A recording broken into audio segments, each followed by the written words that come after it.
Bonjour, buongiorno, grüezi les petits Suisses. Le 19e Festival du film et Forum international sur les droits humains à Genève, nommé le FIFDH, dédié à Soltan Achilova, une photojournaliste et reporter indépendante de 71 ans, basée au Turkménistan, a débuté ce 5 mars et se prolongera jusqu'au 14 mars prochain. Ce lieu de rencontre, même si elles ne doivent être que virtuelles, a le privilège de nous présenter un programme plus que ambitieux malgré le contexte difficile, notamment pour le monde de la culture.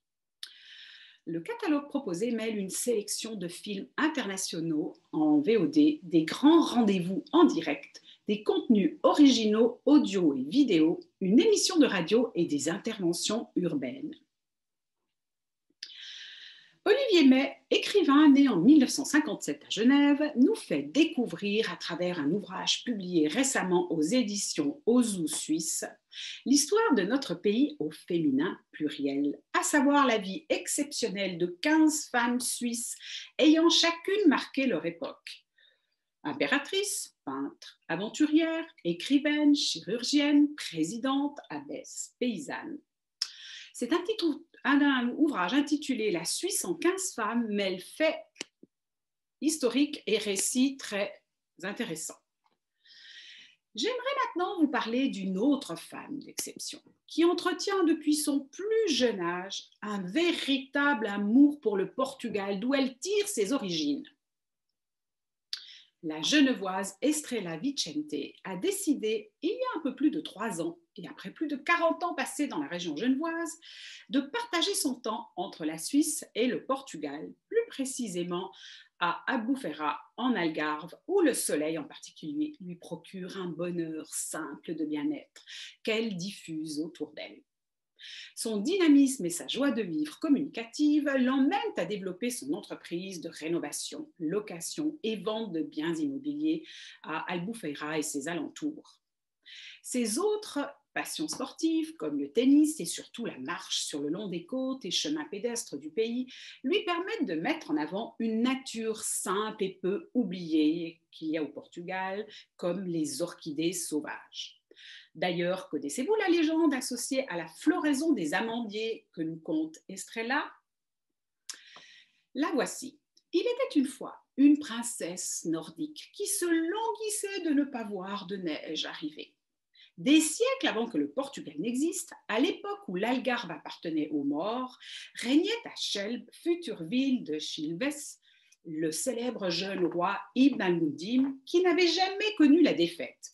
Un jour, parmi les prisonniers de guerre, il aperçoit une femme sublime, Gilda, princesse aux cheveux d'or et aux yeux bleus. Impressionné par sa beauté et son allure, le roi maure lui rend sa liberté. Gagnant peu à peu sa confiance, le jeune roi avoue son amour à Gilda, puis la demande en mariage. Ils vécurent heureux durant de nombreuses années, jusqu'au jour où la princesse tombe malade, sans raison apparente. Un vieil homme des terres du Nord demande à être reçu par le roi, désespéré, pour lui annoncer que la princesse souffre de nostalgie. La neige de son lointain pays lui manque. Le roi maure a alors l'idée de planter des centaines d'amandiers à travers tout le royaume pour qu'à floraison, leurs fleurs blanches donnent à la princesse l'illusion de champs recouverts de neige. Le printemps suivant, le roi conduit Gilda à la fenêtre de la terrasse du château. Celle-ci, sans ses forces, revenir en admirant le spectacle des amandiers en fleurs. Pour terminer avec une autre femme explosive, l'apicultrice genevoise Stéphanie Vuaddan, qui a créé l'Arche des abeilles, une fondation entièrement dédiée au monde des abeilles.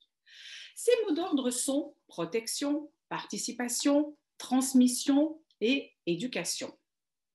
C'est au sein de son centre de production à Satigny, dans le canton de Genève, où chaque bocal de miel qui est encore élaboré à la main de la prêtresse et pour qui le bourdonnement des abeilles n'a pas de secret.